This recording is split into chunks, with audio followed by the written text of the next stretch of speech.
The last pattern we will discuss is a command pattern. The command pattern is less popular than the other patterns we discussed, but there are cases where using it can really help make our code more flexible and easier to maintain. Basically, the command pattern is a pattern in which all the action's information is encapsulated within an object, including the action name, parameters, and the object on which the action is executed. I know it sounds a bit complicated, and as usual, let's explain it with an example. Let's say we develop an undo mechanism. I guess you know what it means, but in case not, think of Microsoft Word, for example, where using the Ctrl-Z keys, you can undo any actions you performed and return to a previous state of the document. This is definitely one of the most useful features of any software, and writers as well as developers appreciate and use a lot. Now, let's think how this mechanism can be implemented. The undo mechanism should be able to perform a huge amount of actions, deleting characters, changing fonts, removing pages from the document, and hundreds more. In a naive implementation, the undo mechanism's code will include method for all these actions. It will look something like this. As you can guess, this is not a good design.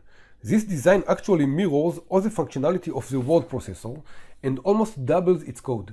In addition, when a new functionality is added to the software, a new code must be added to the undo mechanism. This will result in a huge codebase, which is difficult to maintain and is not really readable. The command pattern comes to the rescue in the case. Using this pattern, the undo mechanism simply holds a list of commands to execute. It has no idea what those commands do, it only knows each command has a method named execute that will do whatever is needed.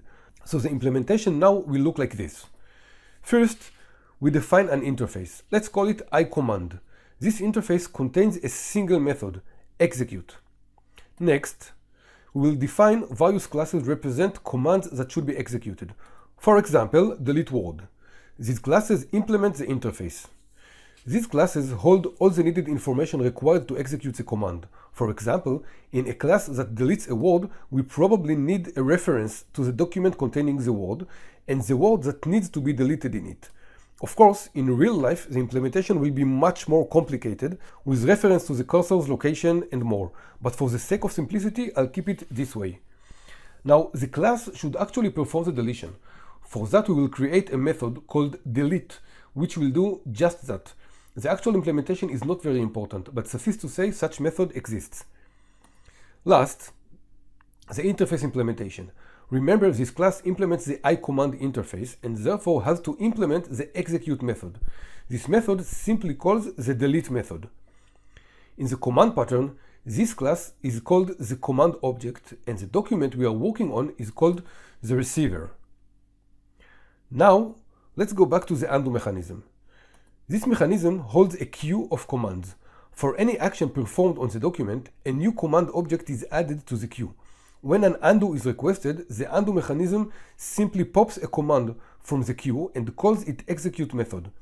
In the command pattern, the undo mechanism is the invoker. It invokes the execute method.